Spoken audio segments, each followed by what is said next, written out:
What is going on, everyone? It's time to sharpen my knife. This is just $30 Farberware. I think this is from Target. Been using this knife for a long time.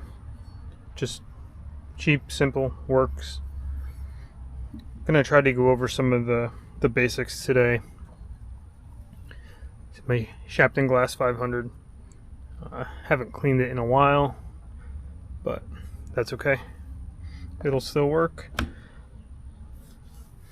So obviously these are splash and go stones, so you just need to splash some water on them. No soaking or anything like that.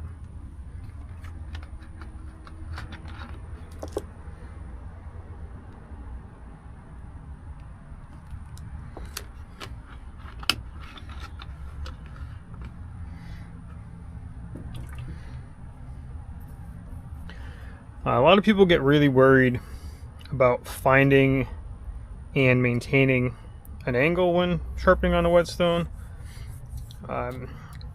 It's not the most important thing. Yeah, you want to be as consistent as possible, and you want to match your angle as closely as possible. But if your angle's a little off or a little wobbly, if you still follow all the basic steps, you're going to end up with a knife that's a lot sharper than a dull knife. So most kitchen knives are going to be in that 15 to 17 degree range for for a steel like this. Japanese knives are going to be a lot shallower, but so little rough trigonometry. If your blade's about 2 inches tall, 15 degrees gets the spine of the blade about a ½ inch off the stone. So now there is more to it than that. The primary grind and the thickness of the spine, but none of that really matters. I'm going to go for about 17 degrees on this, so I'm going to keep the spine about 5/8 of an inch off the stone. You can kind of measure it with your finger, and then you can use your fingers as a guide. So if you got your fingers kind of where you need to be, you know if you're jamming your fingers into the stone, you're too shallow. If your fingers are way off the stone, you're too steep. When you're starting out, I recommend to be on the steep side.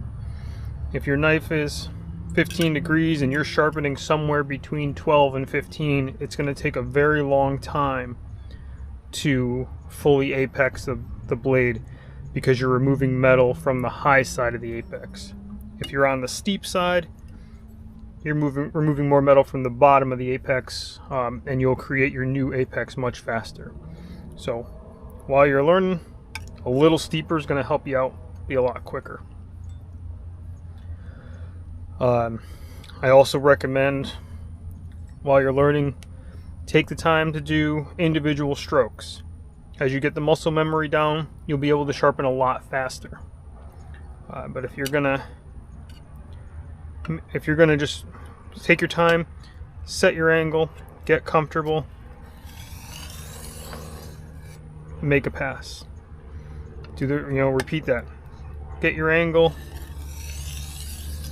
make a pass, and that'll help you keep consistent. If you sharpen one side completely to a burr, keep in mind when you flip the knife over, it's going to take a lot less sharpening to reach a burr, and your bevels are going to become uneven. So if you spend 30 seconds on one side of the stone, or 30 passes roughly, and you flip the knife over and you only spend a third of that time, eventually your bevels are going to get uneven. So you really want to try to balance that out. If your knife is super dull, it might be beneficial to go back and forth. 10-15 seconds on one side, 10-15 seconds on the other, and it'll kind of let you sneak up on that apex and keep it pretty centered. So I'm gonna make a few passes on this. This knife it's been used for probably over a month now. I don't know when I did my last touch-up video on it, but that's the last time I sharpened it. You'll see me switch. Some days I'll I'll be holding the knife this way. Some days I do ambidextrous. None of that matters. I just change it up because I sharpened so much in the past that it would get really repetitive just doing the same motions over and over again. So I just kind of switch up my sharpening style depending on what I'm feeling. But the angle the blade goes across the stone really makes no difference. You know, if you want to keep it dead parallel, a steep angle where it's almost perpendicular, cutting results in real world use will be 100% the same.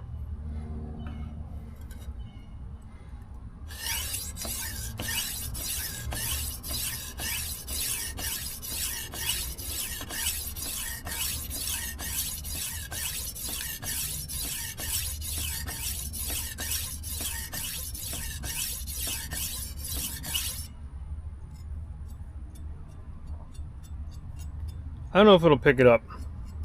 You can hear just a little tink sound. More here than here. And that's the burr that just formed. I'm gonna go to the other side now. Like I said, kind of sneak up on that apex.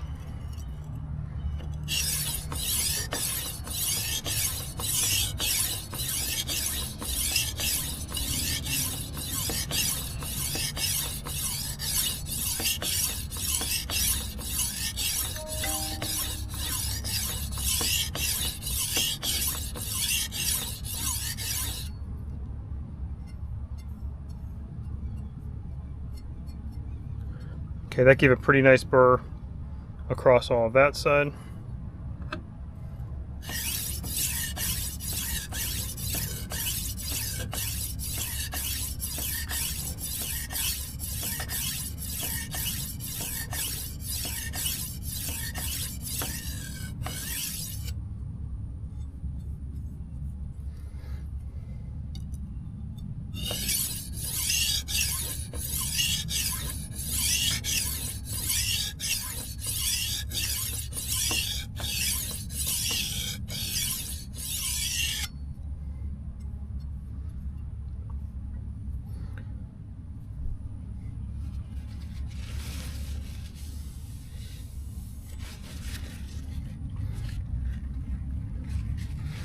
Alright, and then before you deburr, you're going to want to try to clean off your stone. You don't want all these loose metal particles, you know, kind of... Basically, like when you're sharpening with a slurry or whatever remnants of stone and knife are on the stone, you're hitting that with your apex as you make your final passes, which actually becomes slightly abrasive and can blunt the apex of the knife.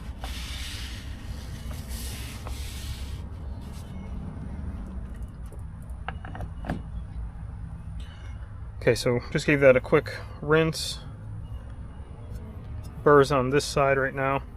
And I just micro bevel and burr removal at the same time. So whatever angle you were sharpening at, you want to come up a couple degrees. So just a little bit steeper and light edge leading passes. And that will take the burr off, give a little micro bevel, nice durable edge.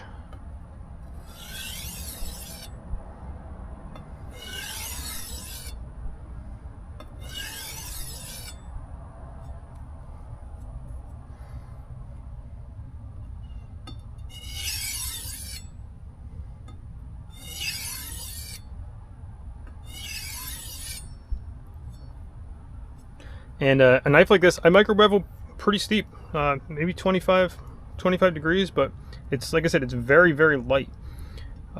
Burr's completely gone at this point. You can actually see a couple of the pieces in the stone. And then I'm just gonna continue that for maybe 10 more passes, 5 to 10 more passes per side. I'll go back and forth, reducing pressure every time.